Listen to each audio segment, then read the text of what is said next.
আসসালামু আলাইকুম প্রিয় HSC 26 batch higher math top 50 CQ সিরিজে সবাইকে স্বাগত জানাচ্ছি। আমাদের এইচএসসি পরীক্ষা খুবই সন্নিকটে, বাট আমরা অনেক চ্যাপ্টার এখনও শেষ করিনি।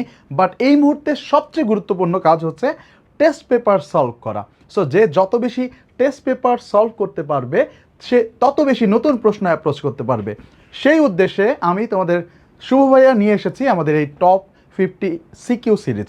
আমাদের যে 20টা চ্যাপ্টার রয়েছে এই 20টা চ্যাপ্টারের উপর সবচেয়ে গুরুত্বপূর্ণ 50টা সিকিউ আমরা হচ্ছে এই সিরিজে সলভ করব। তো এই সিরিজের যেহেতু এটা প্রথম ভিডিও, তাহলে আমরা এই সিরিজের সম্পূর্ণ প্ল্যানটা তোমাদের সাথে আগে একটু শেয়ার করে নিই। আমাদের প্রত্যেকটা ভিডিও যাবে বন্দি পাঠশালা পেজ এবং ইউটিউবে একটা প্লেলিস্ট থাকবে এবং তোমরা সেখান থেকে দেখতে পারবা। এবং আজকে এপ্রিল 9-এ আমাদের এইটা শুরু হচ্ছে। প্রতিদিন 11টা 30-এ মানে রাতে আমাদের একটা করে সিকিউ আপলোড হবে। তোমাদের কাজ হচ্ছে প্রতিদিন ঘুমানোর আগে এই একটা করে সিকিউ একটু দেখে যাওয়া এবং আমাদের নোট আপলোড। আমাদের এই প্রোগ্রামে আমাদের যেহেতু একটা সিকিউ, তার মানে 2টা প্রশ্ন থাকবে বড় প্রবলেম সলভিং, খ এবং গ এর জন্য। এই প্রবলেমগুলো মূলত প্র্যাকটিসের প্রয়োজন হয়। এজন্য আমি চাই যে তোমাদের একটা নোট খাতায় এই যে 50টা যে সিকিউ আছে, 50টা সিকিউয়ের যে এই যে 2টা করেও যদি হয় তাহলে 100টা গুরুত্বপূর্ণ প্রবলেম তোমরা কিন্তু সলভ করে ফেলবা। সো এগুলো যেন নোট থাকুক তোমাদের কাছে। সো এই নোটগুলা তোমরা আমাদের ম্যাথ ভাইয়া যে গ্রুপটা আছে এই গ্রুপটার ভিতরে আপলোড করবা প্রতিদিন। এবং এই আপলোডকৃত যারা শিক্ষার্থী আছে তাদের ভিতর থেকে প্রতিদিন একজন করে আমার যে ম্যারাথন ওয়ান শট যে প্রোগ্রামটা আছে, যেখানে 20টা অধ্যায়ের ওয়ান শট প্রিমিয়ামভাবে আমি শেষ করতেছি, সো ওই প্রোগ্রামটা ফ্রিতে দেওয়া হবে। সো চলো তাহলে কথা না বাড়াই শুরু করে দেই আমাদের আজকের প্রথম সিকিউটি। এবং এইটা হচ্ছে সরলরেখা থেকে আসা। সরলরেখায় 2018 সালে এই প্রশ্নটা আসছিল। 2018 সালে কিন্তু একটা সম্মিলিত এক্সাম হয়েছিল, মানে 2টা প্রশ্ন হয়েছিল। 4টা বোর্ড হচ্ছে আমাদের এই প্রশ্নটা পেয়েছিল, অন্য 4টা বোর্ড আবার অন্য প্রশ্ন পেয়েছিল। সো এরকমভাবে আমাদের পরীক্ষাটা হয়েছিল। সো চলো তাহলে শুরু করি। প্রথম যে প্রশ্নটা আমরা দেখতে পাচ্ছি, -4, -4 বিন্দুটির পোলার স্থানাঙ্ক কত সেটা বের করতে বলেছে। তাহলে এবার দেখো এই বিন্দুটা আসলে কোথায় অবস্থান করতেছে। এইটা অবস্থান করতেছে হচ্ছে আমাদের 3 নাম্বার যে চতুর্ভাগ রয়েছে সেই 3 নাম্বার চতুর্ভাগে। কারণ আমরা জানি 3 নাম্বার চতুর্ভাগের প্রত্যেকটা বিন্দু হচ্ছে কি নেগেটিভ। ওকে, এক্স এবং ওয়াই দুইটাই হচ্ছে কি নেগেটিভ। ওকে, তাহলে এইটা হচ্ছে অনেকটা অবস্থান। আমি ডিরেক্ট সূত্র চাইলে বলতে পারতাম, বাট আমি প্রত্যেকটা প্রশ্নের ক খ গ ব্যাখ্যা সহকারে এই সিকিউগুলো তোমাদেরকে সলভ করাবো। সো এই বিন্দুটার আমাদের চেয়েছে হচ্ছে পোলার স্থানাঙ্ক, অর্থাৎ আর এবং থিটা এর মান। সো আর এবং থিটা এর মান যদি বের করতে বলে তাহলে দেখো তো আর এর মান তো বের করা খুবই সহজ। আর এর মান আমরা কীভাবে বের করব? √x² + y², এটা আমরা সবাই জানি। অর্থাৎ এই যে -4 কি স্কোয়ার করব, আবার এই যে -4 এইটাকে স্কোয়ার করব, দেন হচ্ছে √ করে দিব। তার মানে এইখান থেকে 16 + 16, তার মানে টোটাল আসে হচ্ছে কত 32, অর্থাৎ 32। এবার এইটাকে যেভাবে ভাঙানো যায় আমরা এটা 32কে কীভাবে লিখতে পারি? 16 × 2, তার মানে 16 × 2 যদি হয় তাহলে এরপরে যদি রুট করি তাহলে এইখান থেকে আসতেছে 4√2। সো এটা নিয়ে কোনো সমস্যা নাই, সমস্যা হচ্ছে থিটা নিয়ে। এটা হচ্ছে 3 নাম্বার চতুর্ভাগে, এই জন্য আমরা ধরলাম 3 নাম্বার চতুর্ভাগে হচ্ছে θ3।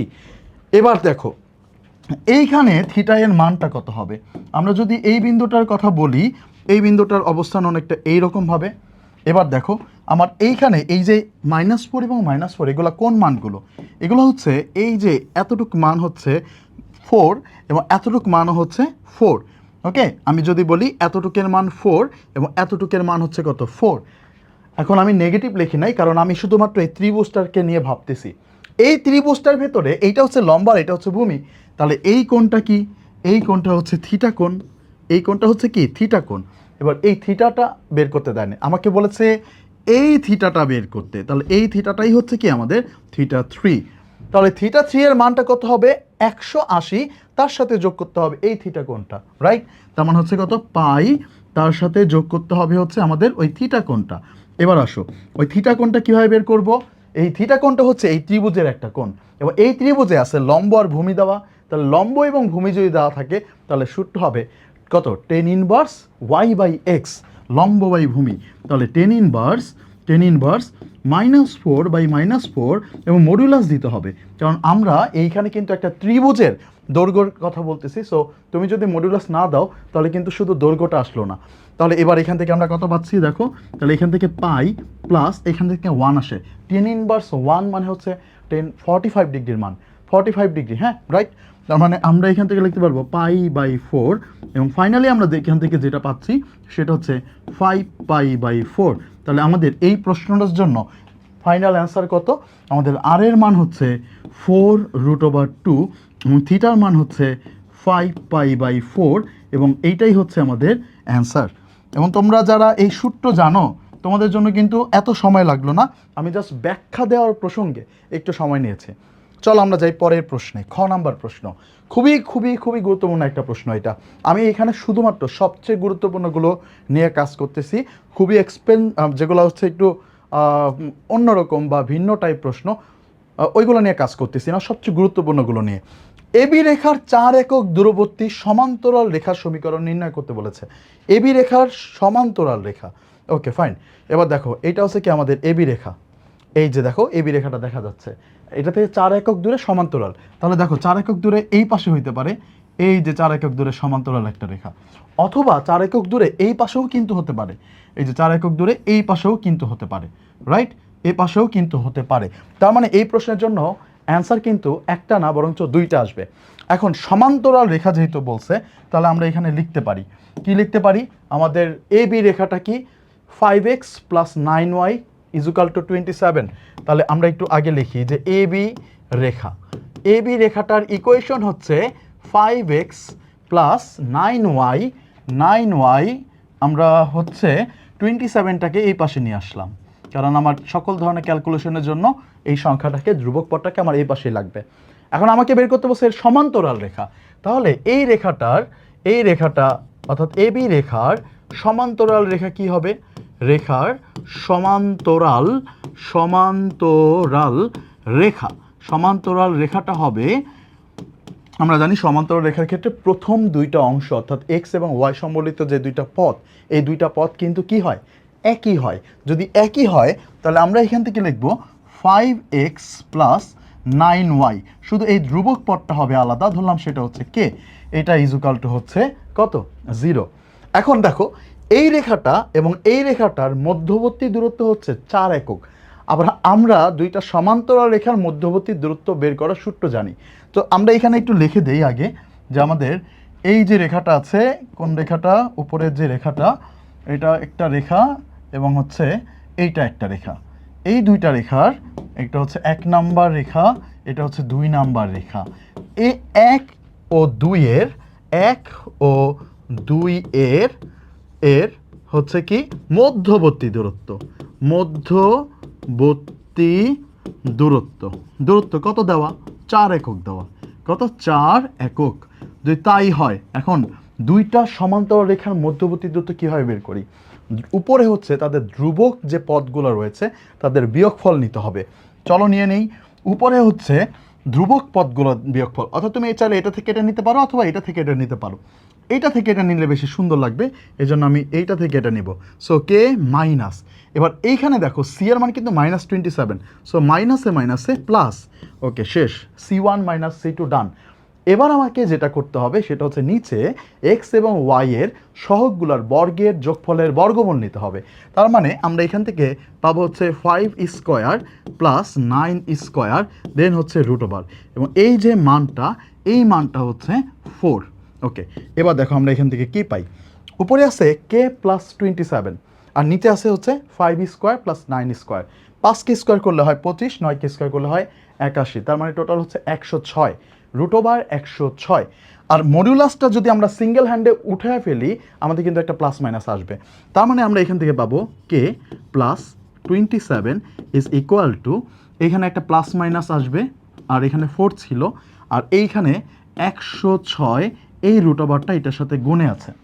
এরপরে দেন আমরা এখান থেকে কে এর ভ্যালুটা পেয়ে যাব, কে এর ভ্যালুটা পাবো +/4106 -27। এখন দেখো 106কে √ওভার করে আসলে কোনো ভালো মান আসে না, যদি আসতো তাহলে আমরা সেটাকে রুট ওভার করে ফেলতাম। সো আমার কাছে কে এর মান চলে আসছে, কয়টা মান আসছে, 2টা মান আসছে। কেন? কারণ আসলে সরলরেখা কিন্তু 2টা, এটা একটা এবং এটা একটা। তাহলে ফাইনালি এবার আমরা তাহলে আমাদের এই 2 নং এ যদি কে এর মান বসাই তাহলে আমরা অ্যান্সারটা পেয়ে যাই। তাহলে এবার আমরা লিখব যে সুতরাং এবার 2 নং এ 2 নং এ কে এর মান বসিয়ে, কে এর কি বসাবো, মান বসাবো। এই বসিয়ে দিলাম আমরা মান বসায় দিলে আমরা ফাইনালি আমাদের অ্যান্সারটা পেয়ে যাব এবং অ্যান্সারটা হবে 5x প্লাস 9y। এবার দেখো কে এর মান একটা হচ্ছে প্লাস দিয়ে, তার মানে হচ্ছে plus 4106 minus 27 is equal to 0। আর আরেকটা হচ্ছে মাইনাস দিয়ে 5x plus 9y minus 4 root over 106 minus 27 is equal to 0 এবং এটা হচ্ছে এই প্রশ্নের জন্য অ্যান্সার। সো এরকম সমান্তরাল রেখার সমীকরণ তোমাকে দিতেই পারে এবং এটা খুবই গুরুত্বপূর্ণ একটা প্রবলেম ছিল। চলে যাই আমাদের নেক্সট প্রশ্নে। সো নেক্সট প্রশ্নটা আমরা দেখতে পাচ্ছি স্ক্রিনে, 2টি সরলরেখার সমীকরণ নির্ণয় করো যা 5,4 বিন্দুগামী এবং এবি সরলরেখার সাথে 45 ডিগ্রি কোণ উৎপন্ন করে। আমাকে বলেছে কি যে 2টা সরলরেখার সমীকরণ বের করতে যা 5,4 বিন্দু দিয়েও যায়, আবার এবি যে রেখাটা আছে এই এবি রেখাটার সাথে 45 ডিগ্রি কোণ উৎপন্ন করে। সো আমাদের জায়গা তুলনামূলকভাবে কম, তারপরও আমরা একটু দেখি যে ব্যাপারটা আসলে কীরকম হতে পারে। তাহলে হচ্ছে 45 ডিগ্রি যেহেতু কোণ উৎপন্ন করে, তার মানে রেখা দুইটা অবশ্যই নিজেদের মাঝে 90 ডিগ্রি কোণ উৎপন্ন করে। যাই হোক ওইটা বাদ দাও, আমি আগে এবি রেখাটাই আসলাম। মনে করো এটা হচ্ছে আমাদের এবি রেখাটা, হ্যাঁ এটা হচ্ছে আমাদের এবি রেখাটা। এবার এই এবি রেখার সাথে 45 ডিগ্রি কোণ করে এরকম রেখা কীরকম হইতে পারে, এটা একটা রেখা হইতে পারে, রাইট, যেটা 45 ডিগ্রি কোণ উৎপন্ন করছে। আচ্ছা আরেকটা রেখা হতে পারে যেরকমভাবে মনে করো এইটা একটা রেখা হইতে পারে, এটাও 45 ডিগ্রি কোণ উৎপন্ন করছে। এই যে দেখো এই প্রথম রেখা যেটা এটা মনে করো এই জায়গা থেকে 45 ডিগ্রি কোণ উৎপন্ন করে, দ্বিতীয় রেখাটা মনে করো এই জায়গা থেকে 45 ডিগ্রি কোণ উৎপন্ন করে এবং এই রেখা দুইটা আবার একটা বিন্দুতে ছেদ করে, সেটা হচ্ছে 5,4। সো এইটা হচ্ছে আমার টোটাল ডাটা দেওয়া আছে। এবার আমাকে বের করতে হবে হচ্ছে কি এই 2টা রেখার সমীকরণ। সো চলো আমরা স্টার্ট করি। আগের বার আমাকে এবি রেখাটা দেওয়া ছিল এবং হচ্ছে আমরা যে কাজটা করেছি সমান্তরাল রেখার সমীকরণ বের করেছি, আর এবার এবির সাথে 45 ডিগ্রি কোণ উৎপন্ন করে এরকম 2টা রেখার সমীকরণ বের করতে হবে।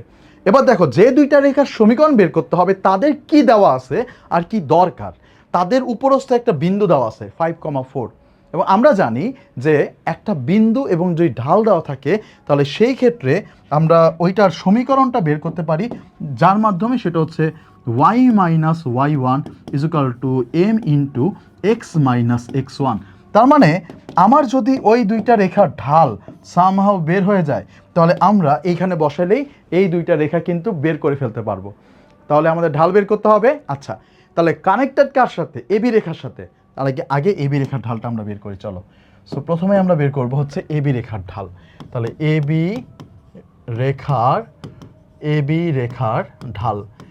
রেখার ঢাল কত দেওয়া আছে, এবি রেখার ঢাল হচ্ছে আমরা কিভাবে বের করি, মাইনাস এক্স এর সহগ ভাগ ওয়াই এর সহগ।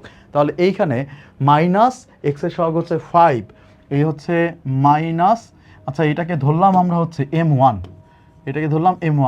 আচ্ছা মাইনাস এক্স এর সহগ কত, এক্স এর সহগ হচ্ছে 5 আর ওয়াই সহগ, আচ্ছা ওয়াই সহগ হচ্ছে 9। সো এটা হচ্ছে m1 এবং আমি ধরলাম যে এই যে রেখাগুলো আছে এই রেখাগুলোর ঢাল হচ্ছে m। ধরি যে রেখাগুলা অর্থাৎ যেগুলো বের করতে হবে অর্থাৎ নির্ণয় রেখার ঢাল হচ্ছে m। তাহলে যদি তাই হয় এবার আমরা টেন থিটার সূত্র অ্যাপ্লাই করে ফেলবো ডিরেক্ট। টেন থিটার সূত্র মনে আছে তো আমাদের, আমরা জানি tan theta is equal two হচ্ছে প্লাস মাইনাস, এবার একটা থেকে আরেকটা বাদ দিতে হবে, তারপর হচ্ছে 1 প্লাস m ইন্টু এইটা m1। তাহলে m1 এর মান কত দেওয়া আছে, মাইনাস 5/9। এবার আমরা এখান থেকে ক্যালকুলেশন করব। এবার দেখো থিটার মান কত দেওয়া আছে, 45 ডিগ্রি, এই হচ্ছে 45 ডিগ্রি। এবার এই মাইনাসে হয়ে যাবে প্লাস, এই হচ্ছে 5/9। এবার এইখানে কত আছে? এখানে হচ্ছে 1 মাইনাস এটা এখানে আসলো, তাহলে এইখানে হচ্ছে কত? 5m/9, 5m/9। ওকে, এবার দেখো আমাদের প্লাস মাইনাসটা কিন্তু থাকবে। 1045 ডিগ্রির মান কত? 1, তাহলে এইখানে আমরা লিখলাম হচ্ছে 1। এবার এই পাশে যদি আমরা লসাগু করি তাহলে আমার কত থাকে? 9m + 5 ভাগ হচ্ছে 9। এবার এইখানে যদি লসাগু করি 9 - 5m ভাগ হচ্ছে 9, এইখানে হচ্ছে প্লাস মাইনাস। এবার দেখো এইখান থেকে পরবর্তীতে আমরা দেখতে পাই এই 9 এবং এই 9 কিন্তু কাটাকাটি চলে যায়। সো আলটিমেটলি আমার কাছে কী কী থাকতেছে? আলটিমেটলি থাকতেছে এই প্লাস মাইনাসটা তুমি ওর সাথেও রাখতে পারো অথবা ওর সাথেও রাখতে পারো, এটা কোনো ফ্যাক্ট হবে না। সো আমরা এইখান থেকে তাহলে ফাইনালি যে লাইনটা পাবো সেটা হচ্ছে 9 - 5m ± 9m + 5। তাহলে এবার দেখো এইখান থেকে আমরা চলে যেতে পারবো দুইটা m এর কাছে, কারণ আমার কাছে একটা হচ্ছে প্লাস আর আরেকটা হচ্ছে কি মাইনাস। চলো এবার আমরা যাই, এবার যাব হচ্ছে কি একবার প্লাস নিব একবার মাইনাস নিব। প্রথমত আমরা যখন এখান থেকে প্লাস নিয়ে যখন আমরা কাজ করব তখন এটা প্লাস হবে, তার মানে আমার কাছে থাকতেছে 9 - 5m = 9m + 5। তাহলে এখান থেকে দেখো এই 5mটা যদি এখানে চলে যায় তাহলে 13m হবে, আর এই 5টা যদি এখানে চলে আসে তাহলে 4 হবে, তাহলে m এর মান হবে 4/13। সিমিলারভাবে আমরা আবার যদি মাইনাস নিয়ে কাজ করি তখন আমরা এখান থেকে কি পাবো? 9 - 5m মাইনাস করলে এটা হয়ে যাবে -9m এবং এটা হয়ে যাবে -5। আমাদের ক্যালকুলেশন সব উপরে প্লাস ছিল। Okay fine. এবার দেখো এবার হচ্ছে এই 9mটা এই পাশে আসবে প্লাস হবে, তাহলে এখানে থাকবে হচ্ছে 4m, আর এই 9টা ওই পাশে যে মাইনাস হবে, তাহলে এই 9টা যদি ওই পাশে যায় তাহলে হচ্ছে -5 আছে, তাহলে হয়ে যাবে -13। তার মানে এখান থেকে আমরা m এর মানটা পেয়ে যাব হচ্ছে কত? -13 ভাগ হচ্ছে 4। তাহলে এখন আমার কাছে বিন্দু আছে এবং ঢাল আছে, তাহলে এবার আমরা ডিরেক্ট বের করে ফেলতে পারবো। সুতরাং আমাদের নির্ণয় সমীকরণ কি হবে? নির্ণয় সমীকরণ হবে এখন দেখো আমাদের সূত্র ছিল হচ্ছে এটা, তাহলে একটা হবে y - y1 এবং y1 কোনটা? এই যে 4 বিন্দুটা, তাহলে এই যে y1 = হচ্ছে ঢাল, প্রথম রেখার ঢাল হচ্ছে 4/13 ইন্টু x - x1, x1 এর মান কত? 5। একই রকমভাবে y - 4 = -13/4 এবং x - 5। এখন তুমি চাইলে এইখানে রাখতে পারো, বাট এখানে রাখলে কোনো টিচার তোমাকে একটু মার্কস কম দিতে পারে, 1 মার্কস কমও দিতে পারে। এই জন্য বুদ্ধিমানের কাজ হচ্ছে এইখান থেকে এইটাকে ax + by + c এই ফরম্যাটে আনার জন্য 2 লাইন করে ফেলা এবং এই নিচেরটার জন্য আরও 2 লাইন করে ফেলা, তাহলে এটা ax + by + c এই ফরম্যাটে চলে আসবে। সো খুবই দুর্দান্ত একটা সিকিউ দিয়ে আমরা শুরু করলাম আমাদের এই যাত্রা এবং শেষ হয়ে গেল আমাদের সুন্দর একটা প্রশ্ন। এবং এইখানে ক এবং খ এর যে প্রশ্ন দুইটা, এই প্রশ্ন দুইটা খুবই গুরুত্বপূর্ণ প্রশ্ন এবং এগুলো তোমাদের নোট ডাউন করা উচিত। বিশ্বাস করো এইচএসসি পরীক্ষার আগ মুহূর্তে তুমি চ্যাপ্টার ভিত্তিক যেই প্রিপারেশনও নাও না কেন, 50টা সিকিউর এই যে 100টা খ গ এর প্রশ্ন, এই প্রশ্ন তোমাকে অনেক হেল্পফুল করবে। এইচএসসি পরীক্ষার দিন আমি আবার একটা ভিডিও করব, যে ভিডিওতে আমি এইচএসসি প্রশ্ন থেকে আমি বলে দিব যে কয় নাম্বার সিকিউ থেকে এই প্রশ্নটা আসছে ইনশাল্লাহ। সো তাহলে তোমাদের সাথে আবারও দেখা হচ্ছে আগামীকাল ঠিক 11টা 30 মিনিটে এবং আমাদের এই প্রোগ্রামের বিস্তারিত কিন্তু সব এইখানে রয়েছে। সো দেখা হচ্ছে তোমাদের সাথে আগামীকাল। আল্লাহ হাফেজ।